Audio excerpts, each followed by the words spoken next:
নজর রাখবো এই মুহূর্তে গুরুত্বপূর্ণ খবরের দিকে। স্বাধীনতা দিবসে ঋত শিবিরের কাছাকাছি কুণাল ঘোষ। মেট্রোপলিটনের তৃণমূল অফিসে ঋতব্রত শিবিরের স্বাধীনতা দিবসের অনুষ্ঠানে হঠাৎ হাজির কালীঘাট তৃণমূলের কুণাল ঘোষ। বেলেঘাটের বিধায়কের টুইস্টে জোর জল্পনা বঙ্গ রাজনীতিতে। তাকে নিশ্চয়ই কোনো সম্মান দেওয়া হয়েছিল, তখন তিনি খারাপ কথা বলেননি। তাকে বিজেপিও সাংসদ করেছিল, তখন তিনি খারাপ কথা বলেননি। কিন্তু নেতাজি সুভাষচন্দ্র বসুকে যে পরিমাণে অপমান তিনি করেছেন, তাকে শুধুমাত্র লোক দেখানো, ক্ষমা চাওয়া বা একটা এফআইআর করা নয়, তাকে গ্রেফতার করতে হবে। তাকে হচ্ছে তাকে নিশ্চয়ই কোনো সম্মান দেওয়া হয়েছিল। কথা বলবো আমাদের রিপোর্টারের সঙ্গে। সৌরভ গুহ এই মুহূর্তে রয়েছেন। সৌরভ, কুণাল ঘোষের হঠাৎ এই উপস্থিতির কারণ কি? দেখো, খুব স্বাভাবিকভাবে যে কুণাল ঘোষকে প্রতিনিয়ত ঋতব্রত শিবিরকে আক্রমণ করতে দেখা যায়, সেই ঋতব্রত শিবিরের অধিকারে থাকা মেট্রোপলিটনের পূর্বতন তৃণমূল কংগ্রেস ভবন, যা একসাথে তৃণমূল কংগ্রেস ভবন ছিল, সেখানে যখন চন্দ্রিমা ভট্টাচার্য বা কোহিনুর মজুমদাররা যখন পতাকা উত্তোলন করছেন, সেই মঞ্চে দেখা যাচ্ছে কুণাল ঘোষকে। নিঃসন্দেহে একটা চমকপ্রদ ছবি। ঋতব্রত শিবিরের কাছাকাছি কুণাল ঘোষ, এটা কি রাজনৈতিকভাবে এই ছবি দেখার পর নিঃসন্দেহে একটা জল্পনা ছড়িয়ে পড়বার কথা যে তাহলে কি এবার কুণাল ঘোষের সঙ্গে ঋতব্রত শিবিরের দূরত্ব ঘুরছে? কিন্তু সামগ্রিকভাবে এই নিয়ে চর্চা যখন শুরু হয়, তখন কুণাল ঘোষ নিজেই কিন্তু এর বিবৃতি দিয়েছেন।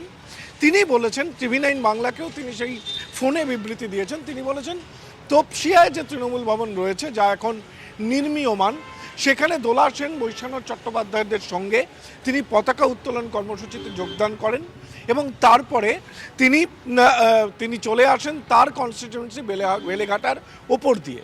যখন তিনি যাচ্ছিলেন, তখন সেখানে দেখেন যে মেট্রোপলিটনে সেখানে তৃণমূল ভবনে পতাকা উত্তোলন হচ্ছে এবং এক প্রকার নিজে ইচ্ছা করেই তিনি স্থানীয় বিধায়ক হিসেবে সেই অনুষ্ঠানে উদযাপনে যোগদান করেন। এই ব্যাখ্যা দিয়েছেন কুণাল ঘোষ। তবে নিঃসন্দেহে ঋতব্রত শিবিরের এই স্বাধীনতা উদযাপন অনুষ্ঠানে কুণাল ঘোষের উপস্থিতি কোনো আলাদা মাত্রা ভবিষ্যতে যোগ করে কিনা, তা নিয়ে আলোচনা বা জল্পনা তো থেকেই গেল। সৌরভ, তুমি একটু সঙ্গে থাকো। কুণাল ঘোষের প্রতিক্রিয়া আমরা পেয়েছি, তাকে যখন ফোনে যোগাযোগ করে তিনি কি বলেছিলেন একবার শুনি। 15ই আগস্ট স্বাধীনতা দিবস উপলক্ষে আমি সকালে গেছিলাম তৃণমূল ভবনে তপসিয়ায়। সেখানে সর্বভারতীয় তৃণমূল কংগ্রেস মমতা বন্দ্যোপাধ্যায়ের নেতৃত্বে ওরা পালন করার যে কর্মসূচি ছিল, ওখানে সাংসদ দোলা সেন, আমি, বৈশানর চট্টোপাধ্যায়, আমাদের শাখা সংগঠনের একাধিক প্রধান, যুব, ছাত্র, আইটি, আরো সব নেতারা, মাইনরিটি সবাই ছিলেন। তো ওটা করে আমি যখন ফিরছি, আমি তো ওই রাস্তা দিয়েই ফিরি, মেট্রোপলিটন। তো মেট্রোপলিটনে তখন আমি ওখানে দেখি যে ওই পুরনো বাড়িটায় দরজা খোলা এবং পতাকা তোলা হচ্ছে, ওরা দাঁড়িয়ে। তো আমি সেই জন্য গাড়ি থেকে আচমকাই নেবে আমি যাই, তার কারণ আমি তো ওখানকার বিধায়ক, ওটা তো আমার কনস্টিটুয়েন্সি, আর আমার দলের নাম করে পতাকা তোলা হচ্ছে, আমি যাই। তো তাদের সঙ্গে আমি ওখানে তারা ছিলেন, তারা একটু বিস্মিত হন বটে। তারপরে আমাদের দাঁড়িয়ে আমি ওখানে পতাকাকে শ্রদ্ধা জানাই, শহীদ বেদিতে ফুল দিই। তারপরে আমি চলে যাচ্ছিলাম, ওরা আমাকে একটু বক্তৃতা দিতে বলেন। বক্তৃতায় আমি মূলত বলেছি, একটা হচ্ছে মমতা বন্দ্যোপাধ্যায়ের নেতৃত্বেই তৃণমূল কংগ্রেস লড়ছে এবং লড়বে। 3 নম্বর হচ্ছে নেতাজিকে যেভাবে অপমান করেছে বিজেপি সাংসদ, ওসব ক্ষমার নাটক নয়, ওকে অবিলম্বে অ্যারেস্ট করা উচিত। দেখুন, এই বিষয় তো অবশ্যই আলোচনা হবে, কিন্তু ছবিটা আরো একবার আপনাদেরকে দেখাবো। মেট্রোপলিটনে তৃণমূল অফিসে যখন কুণাল ঘোষ পৌঁছয়, কি বলছিলেন শুনি। তাকে নিশ্চয়ই কোনো সম্মান দেওয়া হয়েছিল, তখন তিনি খারাপ কথা বলেননি। তাকে বিজেপিও সাংসদ করেছিল, তখন তিনি খারাপ কথা বলেননি। কিন্তু নেতাজি সুভাষচন্দ্র বসুকে যে পরিমাণে অপমান তিনি করেছেন, তাকে শুধুমাত্র লোক দেখানো, ক্ষমা চাওয়া বা একটা এফআইআর করা নয়, তাকে গ্রেফতার করতে হবে।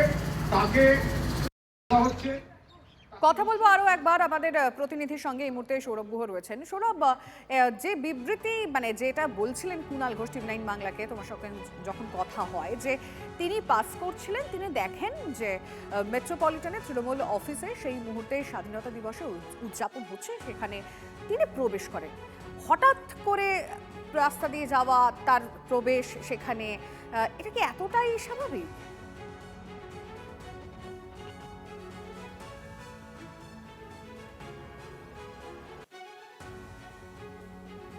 ঘটনার পাশাপাশি কিন্তু কুণাল ঘোষের এই খবর এখন একেবারে শিরোনামে চলে এসেছে। তিনি যা বলেছেন, তিনি যে ব্যাখ্যা দিয়েছেন, রাজনৈতিক মহলে এই জল্পনা এবং আলোচনা চলবে যে আগামী দিনে কি এই সৌরভ, না কোনো কারণে একটু যোগাযোগের সমস্যা হচ্ছে, আমি আবারও তোমার সঙ্গে অবশ্যই যোগাযোগ করব, কারণ কুণাল ঘোষের উপস্থিতি নিয়ে ইতিমধ্যেই আলোচনা শুরু হয়েছে। কারণ হঠাৎ করেই ঋত শিবিরে পৌঁছে যাওয়া, তাহলে কি আজকে স্বাধীনতা দিবসের দিন কাছাকাছি আসার চেষ্টা দুই শিবিরের? অনেকগুলো প্রশ্ন কিন্তু এখন ঘুরপাক খাচ্ছে রাজনৈতিক মহলে। ইতিমধ্যেই কুণাল ঘোষের বক্তব্য আপনাদেরকে আমরা শুনিয়েছি, আরও একবার শোনাবো কি বলেছেন টিভি 9 বাংলাকে। 15ই আগস্ট স্বাধীনতা দিবস উপলক্ষে আমি সকালে গেছিলাম তৃণমূল ভবনে তপসিয়ায়। সেখানে সর্বভারতীয় তৃণমূল কংগ্রেস মমতা বন্দ্যোপাধ্যায়ের নেতৃত্বে ওরা পালন করার যে কর্মসূচি ছিল, ওখানে সাংসদ দোলা সেন, আমি, বৈশ্বনাথ চট্টোপাধ্যায়, আমাদের শাখা সংগঠনের একাধিক প্রধান, যুব, ছাত্র, আইটি, আরো সব নেতারা, মাইনরিটি সবাই ছিলেন। তো ওটা করে আমি যখন ফিরছি, আমি তো ওই রাস্তা দিয়েই ফিরি, মেট্রোপলিটন। তো মেট্রোপলিটনে তখন আমি ওখানে দেখি যে ওই পুরনো বাড়িটায় দরজা খোলা এবং পতাকা তোলা হচ্ছে, ওরা দাঁড়িয়ে। তো আমি সেই জন্য গাড়ি থেকে আচমকাই নেবে আমি যাই, তার কারণ আমি তো ওখানকার বিধায়ক, ওটা তো আমার কনস্টিটুয়েন্সি, আর আমার দলের নাম করে পতাকা তোলা হচ্ছে, আমি যাই।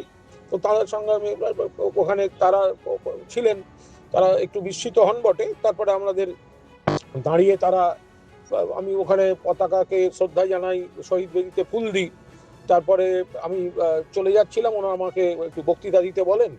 বক্তৃতায় আমি মূলত বলেছি, একটা হচ্ছে মমতা বন্দ্যোপাধ্যায়ের নেতৃত্বেই তৃণমূল কংগ্রেস লড়ছে এবং লড়বে। 3 নম্বর হচ্ছে নেতাজিকে যেভাবে অপমান করেছে বিজেপি সাংসদ, ওসব ক্ষমার নাটক নয়, ওকে অবিলম্বে অ্যারেস্ট করা উচিত। আমরা এই মুহূর্তে টেলিফোন লাইনে যোগাযোগ করেছি প্রসূন বন্দ্যোপাধ্যায়ের সঙ্গে। প্রসূনবাবু, কুণাল ঘোষের উপস্থিতি মেট্রোপলিটনের তৃণমূল অফিসে, যেখানে এই নিয়ে এখন প্রশ্ন উঠছে, তাহলে কি আপনাদের শিবির মানে ঋতব্রত শিবিরের আরও কাছাকাছি তিনি, মানে আপনি কিভাবে দেখছেন? দেখুন, এটা আমি কোনোভাবেই অত মানে স্ট্রেচ করছি না বিষয়টাকে। উনি সম্মানীয় বিধায়ক, ওই এলাকাটা ওনার বিধানসভা কেন্দ্রের মধ্যে পড়ে।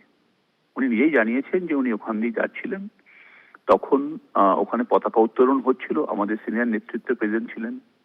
তো উনি যদি ওখানে আসেন এবং জয়েন করেন, পতাকা উত্তোলনে সামিল হন, তাতে তো অসুবিধার কিছু নেই। আমার কাছে বিষয়টা খুবই নর্মাল এবং সিম্পল। আপনাকে অনেক ধন্যবাদ।